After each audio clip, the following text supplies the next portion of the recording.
साथियों नमस्कार, शुभ संध्या। आप सभी का सुबी क्लासेस के ऑनलाइन प्लेटफॉर्म पर हार्दिक स्वागत अभिनंदन है। जैसा कि अपना प्रोटीन चल रहा था, प्रोटीन के 2 पार्ट आपको उपलब्ध हो चुके हैं। आज 3rd पार्ट लेकर के आ रहा हूं, जिसमें प्रोटीन से संबंधित बहुत ही शानदार रोचक तथ्य आपको आज उपलब्ध कराए जाएंगे, जो कि परीक्षा की दृष्टि से बहुत ही महत्वपूर्ण आज की क्लास होने वाली है। तो दोस्तों, आज की क्लास शुरू करते हैं। सबसे पहले आज की क्लास में बात करते हैं क्या कि प्रोटीन का संगठन क्या है। सबसे पहला विषय है कि प्रोटीन का संगठन। प्रोटीन के संगठन में जब हम बात करते हैं तो प्रोटीन का संगठन किन किन चीजों से प्रोटीन संगठित होकर के बना है। हालांकि जटिल कार्बनिक पदार्थ है, जटिल कार्बनिक पदार्थ अगर है तो किसका किसका संगठन हो सकता है, तो कार्बन है, ऑक्सीजन है, नाइट्रोजन है, हाइड्रोजन है और सल्फर है। और भी अन्य तत्व पाए जाते हैं, लेकिन प्रमुख रूप से कौन कौन पाया जाता है, तो कार्बन। कार्बन के बाद मैं बात करता हूं किसकी, ऑक्सीजन। ऑक्सीजन के बाद हाइड्रोजन। हाइड्रोजन के बाद अगर बात करता हूं तो नाइट्रोजन, और नाइट्रोजन के बाद सल्फर। इस तरह से यह संगठित तत्व है। कार्बन जिसमें कितना पाया जाता है, तो 50 से 54%, कितना 50 to 54% में किसकी उपस्थिति पाई जाती है, कार्बन का संगठन पाया जाता है। जबकि आपके ऑक्सीजन की बात करते हैं तो ऑक्सीजन दोस्तों कितना पाया जाता है, 21 से कितना 24%। कितना पाया जाता है, 21 से 24%। और नाइट्रोजन पूर्व के वीडियो में मैंने बताया था कि 16% के आसपास। तो कितना आपका नाइट्रोजन होता है, तो 13 से 16% के आसपास पाया जाता है। और आपका जो हाइड्रोजन है, हाइड्रोजन कितना पाया जाता है, तो लगभग 7% के आसपास। कितना, 7% के आसपास, 7% के आसपास पाया जाता है। और सल्फर 0.2 से कितना, 7% के आसपास होता है। तो कुल मिलाकर के carbon, oxygen, hydrogen, nitrogen, sulphur का संगठित रूप क्या होता है, प्रोटीन, जिसका इस प्रकार से क्या है, संगठन है। अब हम बात करते हैं कि प्रोटीन्स का नामकरण किसने किया। तो प्रोटीन्स का नामकरण करने वाले वैज्ञानिक कौन से हैं, बर्जीलियस व मुल्डर। सबसे पहली बात आती है कि जो प्रोटीन्स हैं, प्रोटीन्स का नामकरण, प्रोटीन्स का नामकरण किन वैज्ञानिकों ने किया, तो प्रोटीन्स का नामकरण 2 वैज्ञानिक हैं। पहले हैं आपके बर्जीलियस। कौन से हैं, बर्जीलियस। और दूसरे वैज्ञानिक हैं आपके कौन, मुल्डर। इन 2 वैज्ञानिकों के द्वारा प्रोटीन्सों का क्या किया गया है दोस्तों, नामकरण किया गया है। दूसरा प्रश्न बनता है आपके परीक्षा की दृष्टि से कि प्रोटीन्स का निर्माण किनसे होता है। तो प्रोटीन्स का निर्माण किनसे होता है दोस्तों, तो प्रोटीन्स का निर्माण, प्रोटीन्स का निर्माण किसके द्वारा होता है, तो पेप्टाइड बंधों के द्वारा। किसके द्वारा, पेप्टाइड बंधों के द्वारा। किसके द्वारा, पेप्टाइड बंधों के द्वारा। बिल्कुल सटीक दोस्तों, आज आपके लिए क्वेश्चन आंसर है। बिल्कुल ऐसा टॉपिक है बेहतरीन, शानदार, जिसमें आपको परीक्षा की दृष्टि से बहुत ही शानदार क्वेश्चन मिलने वाले हैं। कंपटीशन एग्जाम की दृष्टि से जो आप प्रतियोगी परीक्षाओं की दौड़ में चल रहे हैं, उसके लिए बहुत ही शानदार प्रोटीन से आने वाले क्वेश्चन आज आपके लिए इस वीडियो में उपलब्ध होंगे। मैंने पहला बताया प्रोटीन का संगठन, मैंने कहा कार्बन, हाइड्रोजन, नाइट्रोजन, ऑक्सीजन व सल्फर। मैंने कहा सल्फर 0.2 से 7% के आसपास, और कार्बन 50 से 54% के आसपास, और ऑक्सीजन 21 से 24% के आसपास। जबकि नाइट्रोजन 13 से 16% के आसपास दोस्तों पाया जाता है, और हाइड्रोजन लगभग 7% के आसपास पाया जाता है। दूसरा प्रश्न बनता है कि प्रोटीन्स जो है उनका नामकरण किसने किया, तो दो वैज्ञानिक हैं, बर्जीलियस और मुल्डर नामक वैज्ञानिक, जिन्होंने नामकरण किया। फिर बात आती है, दूसरा प्रश्न बनता है कि प्रोटीन्स का निर्माण किनके द्वारा होता है? तो पेप्टाइड बंधों के द्वारा प्रोटीन्स का निर्माण होता है। अब अगला प्रश्न बनता है कि प्रोटीन अणुओं में सर्वप्रथम किसकी संरचना का पता लगाया गया? ध्यान दें, बहुत ही बेहतरीन क्वेश्चन है कि प्रोटीन्स अणुओं में सर्वप्रथम किसकी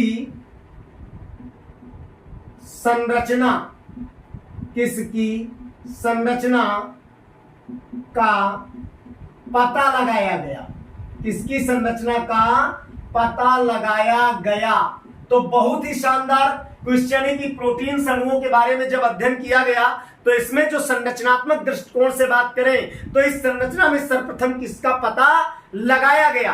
तो इंसुलिन हार्मोन्स का, जिसकी अनियमितता के कारण मधुमेह या डायबिटीज या जिसे हम सामान्य भाषा में शुगर कहते हैं, उस हार्मोन्स का पता लगाया गया जिसकी अनियमितता से डिजीज या रोग होता है, जो लैंगरहैंस की दीपिकाओं से मींस पैंक्रियाज अग्नाशय से स्रावित होता है। इसीलिए अग्नाशय को मानव शरीर की मिश्रित ग्रंथि के नाम से दोस्तों जाना जाता है। तो सबसे पहले कौन सा हार्मोन्स? तो मैं इसका आंसर यहां लिख देता हूं। कौन सा दोस्तों? इंसुलिन। कौन सा? इंसुलिन। पूर्व के वीडियो में आपको बता चुका हूं इंसुलिन के बारे में कि क्या होता है और कितने प्रकार के इंसुलिन कृत्रिम रूप से बनाए गए इंसुलिन हार्मोन्स। किन वैज्ञानिकों ने इस संरचना के बारे में बताया? तो एक है फ्रेडरिक और दूसरे हैं सेंगर या सिंगर। कौन से वैज्ञानिक? वैज्ञानिकों के नाम लिख रहा हूं, फ्रेडरिक। कौन से? फ्रेडरिक। और दूसरे वैज्ञानिक हैं कौन से? सिंगर। इन दो वैज्ञानिकों के द्वारा संरचना के बारे में बताया गया। कौन से वैज्ञानिक? फ्रेडरिक व सिंगर नामक वैज्ञानिकों के द्वारा बताया गया। अगला प्रश्न बनता है कि जो दाल्स होती हैं, पल्सेस होती हैं, जिनका हम उपभोग करते हैं, तो वैसे हमें पता है कि दाल में प्रोटीन प्रचुर मात्रा में पाई जाती है। उसके अलावा सोयाबीन में प्रचुर मात्रा में प्रोटीन पाई जाती है, अन्य स्रोतों में भी प्रोटीन पाई जाती है। लेकिन प्रश्न ये बनता है दोस्तों कि दाल में प्रमुख रूप से कौन सी प्रोटीन पाई जाती है? तो पहले एरो का निशान, ये क्वेश्चन बनता है कि दाल या दालों में लिख दूं, दालों में पाई जाने वाली प्रोटीन, दालों में पाई जाने वाली प्रोटीन दोस्तों। तो दालों में कौन सी प्रोटीन पाई जाती है? तो प्रोलैमिन्स नामक प्रोटीन दोस्तों दालों में पाई जाती है। कौन सी प्रोटीन पाई जाती है? प्रोलैमिन्स। कौन सी पाई जाती है? प्रोलैमिन्स नामक प्रोटीन की उपलब्धता किसमें पाई जाती है? दालों में पाई जाती है। अगला प्रश्न लेकर के आ रहा हूं, जीव तंत्रों में सर्वाधिक विलेय अणु, जीव तंत्रों में सर्वाधिक विलेय अणु कौन होता है? तो जीव तंत्रों में सर्वाधिक विलेय अणु प्रोटीन है। जीव तंत्रों में सर्वाधिक विलेय अणु, तो सर्वाधिक विलेय अणु कौन है? तो सीधा उत्तर लिखना है प्रोटीन। अगर प्रश्न आ जाए कि जीव तंत्रों में सर्वाधिक विलेय अणु कौन सा है, तो सीधा हमारे पास उत्तर होना चाहिए कि जीव तंत्रों में सर्वाधिक जो है विलेय अणु कौन है? वो है आपका दोस्तों प्रोटीन अणु, जो जीव तंत्रों में सर्वाधिक विलेय होता है। उसके बाद पिछले वीडियो में मैंने बताया था भारात्मक दृष्टिकोण से कि भार के अनुसार प्रोटीनों का स्रोत के अनुसार परिवर्तन होता रहता है, और ये जीवित तथा मृत कोशिकाओं या सूखी कोशिकाओं की बात करें तो अलग अलग प्रकार से पाए जाते हैं। किसी या एक सजीव व मृत कोशिका में अधिक मात्रा में कौन से पदार्थ पाए जाते हैं? क्या लिखता हूं यहां पर, ध्यान दें, एक सजीव जो जीवित है, वह दूसरा कह रहा हूं मृत कोशिका में मृत कोशिका में यानी सेल में कौन से पदार्थ पाए जाते हैं कोशिका में, जो कि अधिक मात्रा में पाए जाते हैं। तो एक सजीव व मृत कोशिका में कौन से पदार्थ अधिक मात्रा में पाए जाते हैं, अधिक मात्रा में पाए जाते हैं दोस्तों। तो क्या पाए जाते हैं, वो है आपका जल और प्रोटीन।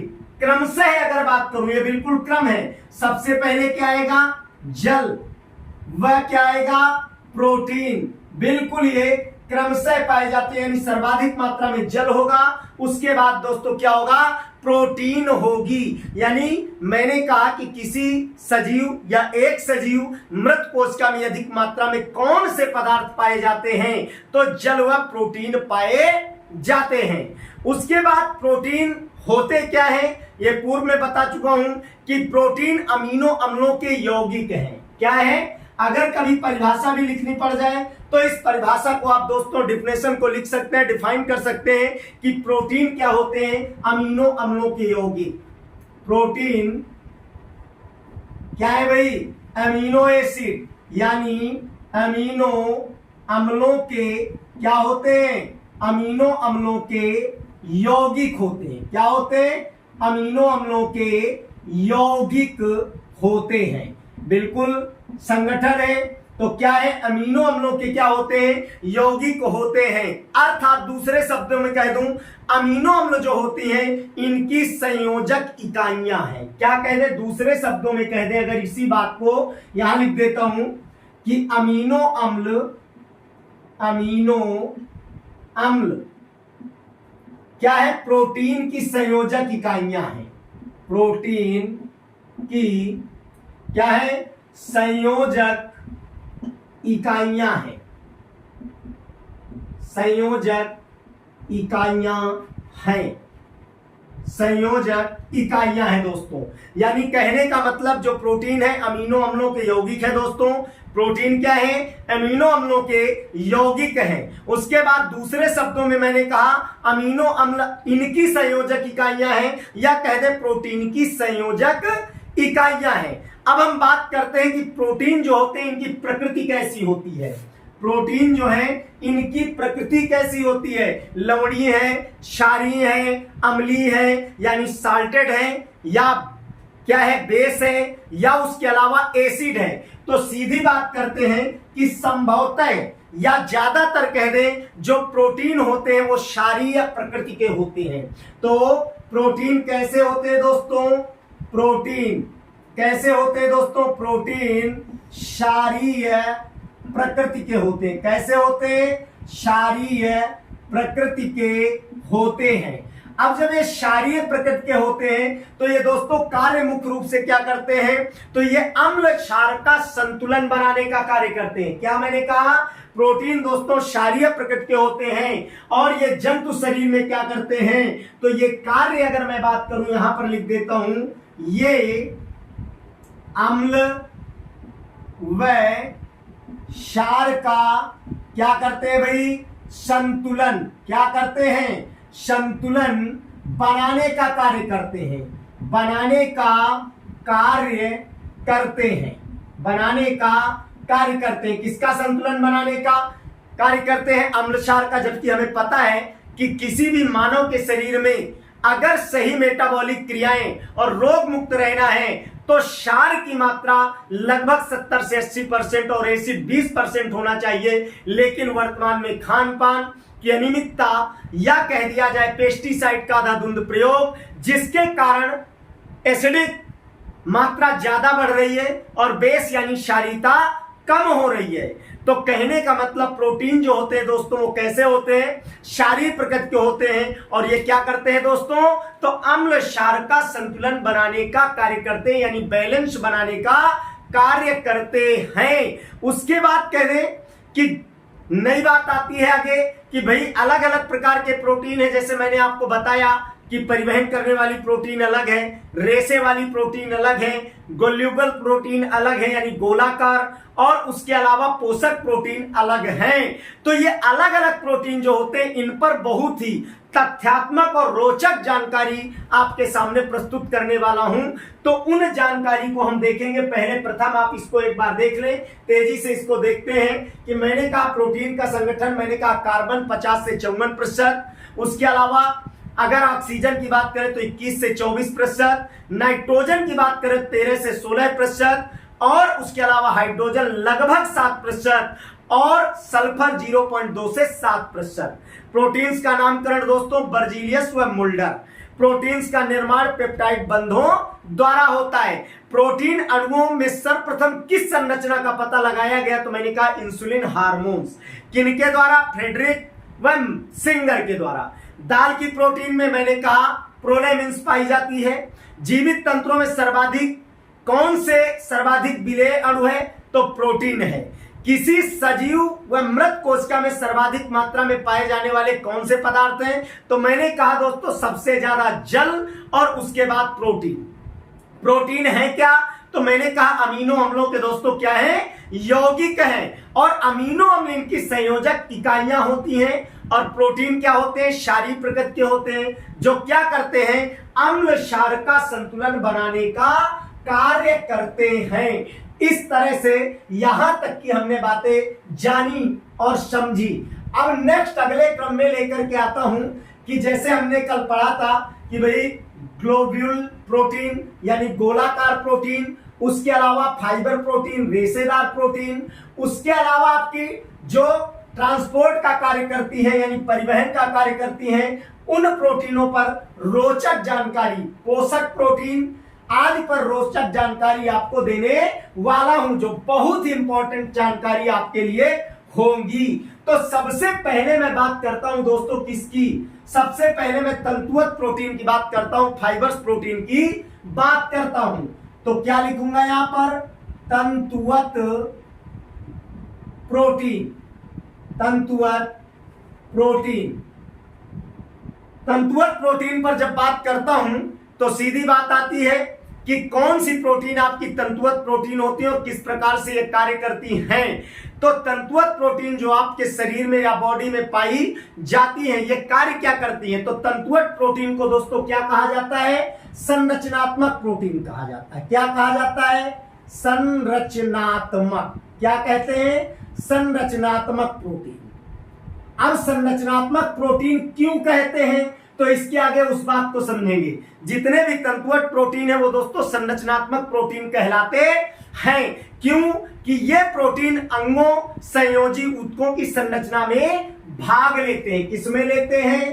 अंगों तथा संयोजी ऊतकों, संयोजी ऊतकों की संरचना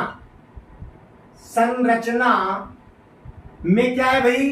भाग लेते हैं। संरचना में भाग लेते हैं। इसी बात को दूसरी तरह से अगर सिद्ध किया जाए तो ये दूसरी तरह से भी सिद्ध हो जाएगी। मैंने कहा तंतुवत प्रोटीन।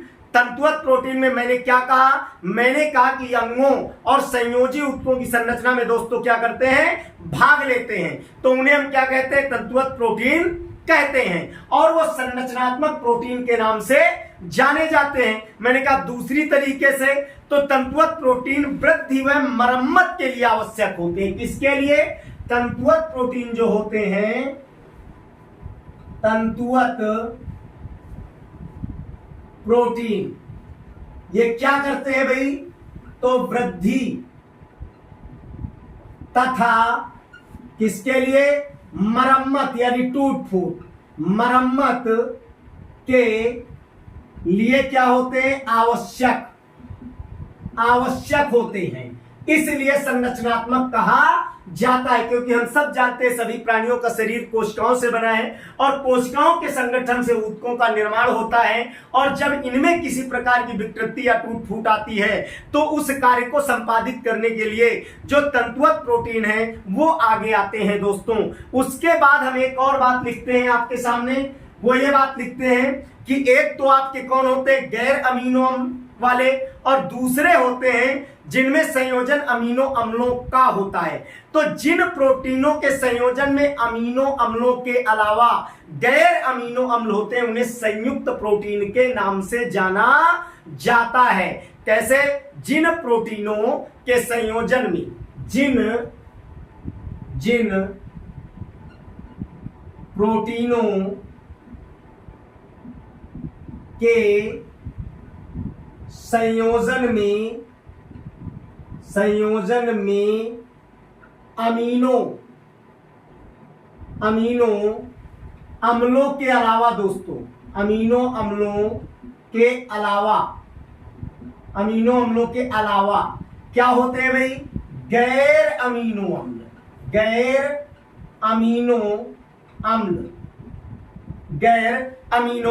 अम्ल। तो वो क्या कहलाते हैं? वो कहलाते हैं आपके संयुक्त प्रोटीन। गैर अमीनो अम्ल होते हैं, वो क्या कहलाएंगे? तो वो कहलाएंगे दोस्तों आपके संयुक्त प्रोटीन। क्या कहलाएंगे? संयुक्त प्रोटीन। बिल्कुल आप मान करके चले, जो एरो साइन लगे हैं आपके लिए एक प्रकार से क्वेश्चंस पुटअप कर रहे हैं, और उसके नीचे जो बातें लिखी जा रही हैं वो आपके लिए आंसर उपयुक्त दे रही हैं। तो मैंने यहां पर कहा तंतुवत प्रोटीन संरचनात्मक प्रोटीन कहलाते हैं, अंगों तथा संयोजी ऊतकों की संरचना में भाग लेते हैं। तंतुवत प्रोटीन क्या कार्य करते हैं? तो मैंने कहा वृद्धि तथा मरम्मत के लिए बहुत आवश्यक होते हैं। और जिन प्रोटीनों के संयोजन में अमीनो अम्लों के अलावा गैर अमीनो अम्ल पाए जाते हैं उन्हें संयुक्त प्रोटीन के नाम से जाना जाता है। गैर अमीनो अम्ल घटकों को कहा क्या जाता है? गैर अमीनो अम्लों के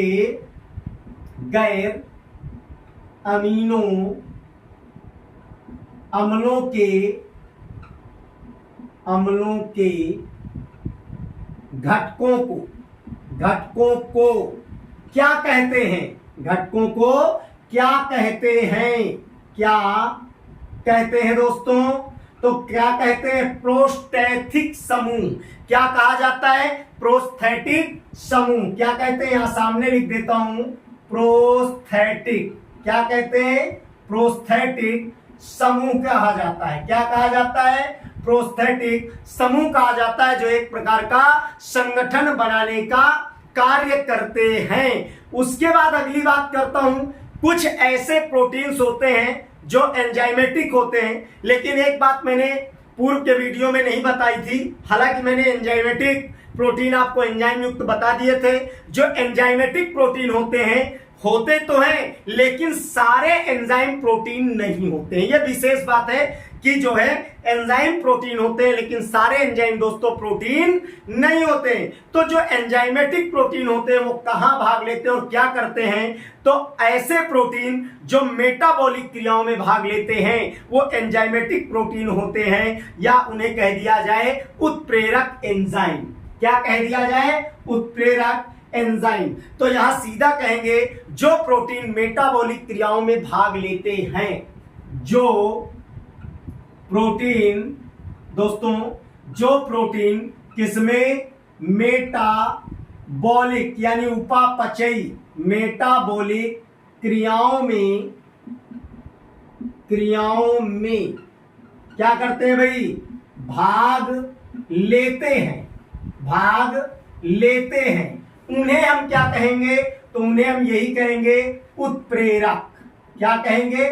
उत्प्रेरक, या दूसरी सरल भाषा में एंजाइम। क्यों? ये एक दूसरे के प्रतिपूरक हैं, उसी को हम उत्प्रेरक या जैव उत्प्रेरक कहते हैं, उसी को हम दूसरे शब्दों में एंजाइम कह करके संबोधित करते हैं। लेकिन मैंने कहा कि सभी एंजाइम प्रोटीन नहीं होते हैं, और कुछ एंजाइम क्या होते हैं? प्रोटीन होते हैं। उसके अलावा कुछ प्रोटीन ऐसे होते हैं जो मानव शरीर, जंतु शरीर में परिवहन का कार्य करते हैं, और अलग अलग प्रकार के पदार्थों का परिवहन करने का कार्य करते हैं। तो परिवहन प्रोटीन में क्या होता है? देखें, परिवहन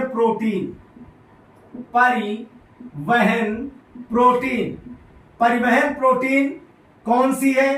तो सबको पता है, ब्लड, रक्त जब पढ़ते हैं या ब्लड सर्कुलेशन, तो बिल्कुल इसको पढ़ते हैं, हीमोग्लोबिन, जिसके कारण मैंने पूर्व के वीडियो में बताया था कि रक्त का जो हमारे रंग है वो लाल इसी के कारण दिखाई देता है। ये एक वर्णक है दोस्तों, हीमोग्लोबिन वर्णक है। और किसका परिवहन करता है? तो उत्तर मिलता है ऑक्सीजन का। किसका?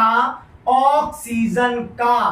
पूर्व के वीडियो में बता चुका हूं कि ऑक्सीजन उच्च बंधुता धारण करता है ऑक्सीजन के साथ, और शरीर के संपूर्ण कोशिकाओं में और संपूर्ण सेलों में ऑक्सीजन को पहुंचाने का कार्य कौन करता है? रक्त करता है हमारे शरीर में। तो ये ध्यान देने योग्य बात है कि परिवहन प्रोटीन कौन है? हीमोग्लोबिन, जो ऑक्सीजन को पूरे शरीर में भेजने का कार्य या ले जाने का कार्य करता है।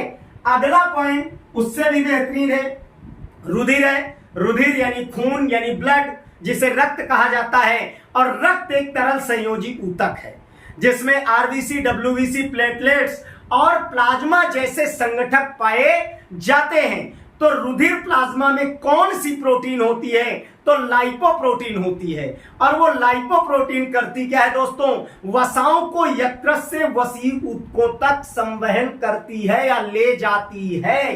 तो देखें, रुधिर यानी खून, रुधिर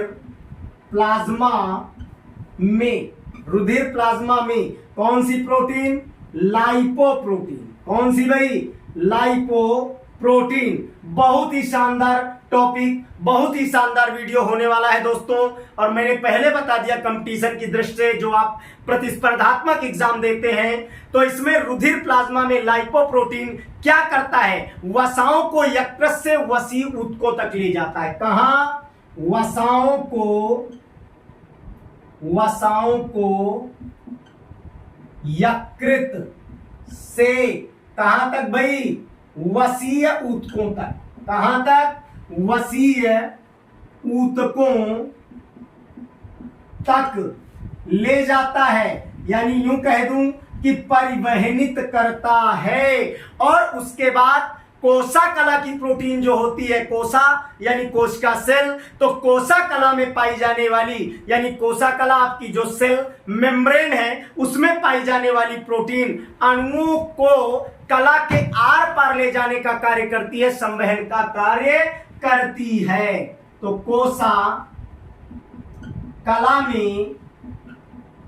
में पाई जाने वाली प्रोटीन दोस्तों, कोसा कला में पाई जाने वाली प्रोटीन क्या कार्य करती है? तो अणुओं को कला के आर पार संवहनित करती है। यहां लिख देता हूं, अणुओं को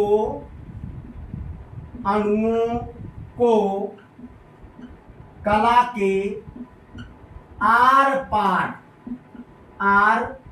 पार क्या करती है? संवहनित करती है। ठीक है। अब देखिए, सेल मेम्ब्रेन आप समझ पा रहे होंगे, जब कोशिका सेल मैंने पूर्व में डाल रखा है, पढ़ा रखा है, तो क्या होता है? मीन्स अर्धपारगम्य चयनात्मक झिल्ली के रूप में पाई जाती है। और इसके द्वारा क्या किया जाता है कि मीन्स कोसा कला में पाई जाने वाली जो प्रोटीन होती है, ये क्या करती है? अणुओं को कला के आर पार संवहनित करने का कार्य करती है। तो पुनः एक बार हम इसको देख लेते हैं। सबसे पहले मैंने इसमें आपको क्या बताया कि तंतुवत प्रोटीन संरचनात्मक प्रोटीन होते हैं। तंतुवत प्रोटीन संरचनात्मक प्रोटीन होते हैं। अब ये संरचना क्या करते हैं? तो हमारे अंगों, संयोजी ऊतकों की संरचना में भाग लेते हैं, यानी वृद्धि और मरम्मत में क्या होते हैं दोस्तों? सहायक होते हैं। फिर मैंने कहा कि जिन प्रोटीनों के संयोजन में अमीनो अम्लों के अलावा गैर अमीनो अम्ल पाए जाते हैं, वो संयुक्त प्रोटीन के नाम से जाने जाते हैं। लेकिन गैर अमीनो अम्ल घटक जो होते हैं उनको संगठित रूप से क्या कहते हैं? तो मैंने कहा प्रोस्थेटिक समूह कहा जाता है। अब उसके बाद जो है कुछ प्रोटीन है जो क्या कहलाते हैं? मीन्स उत्प्रेरक एंजाइम। तो मैंने कहा सभी एंजाइम प्रोटीन नहीं होते हैं। और ये कहां भाग लेते हैं? उपापचयी क्रियाओं में, जिन्हें हम जैव उत्प्रेरक या एंजाइम कहते हैं। उसके अलावा परिवहन प्रोटीन में हीमोग्लोबिन O2 का परिवहन करता है।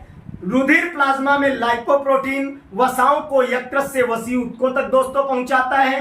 कोसा कला की प्रोटीन अणुओं को कला के आर पार संवहनित करने का कार्य करती है। कल हमने लास्ट में 7वें नंबर पर बताया था पोषण।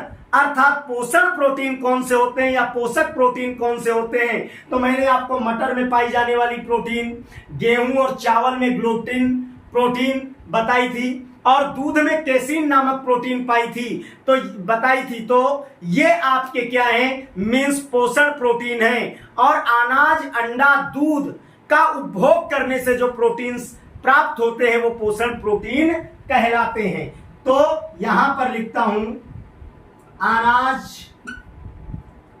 अंडा, दूध से कौन सी जो प्रोटीन प्राप्त होती है, प्रोटीन वो क्या कहलाती है दोस्तों, उन्हें हम पोषण प्रोटीन कहते हैं। क्या कहते हैं, पोषण प्रोटीन कहते हैं, पोषण प्रोटीन कहते हैं। तो दोस्तों आज यहीं तक वीडियो, और आज का टॉपिक बहुत ही शानदार मजेदार होने वाला है और बहुत ही आपके लिए इंपॉर्टेंट है। और आज यही कहूंगा कि कर्मवीर के आगे पथ का हर पत्थर साधक बनता है, दीवारें भी दिशा बताती है, यजमानों आगे बढ़ता है। इसी के साथ नमस्कार, फिर मिलते हैं नेक्स्ट वीडियो के साथ। तब तक के लिए धन्यवाद।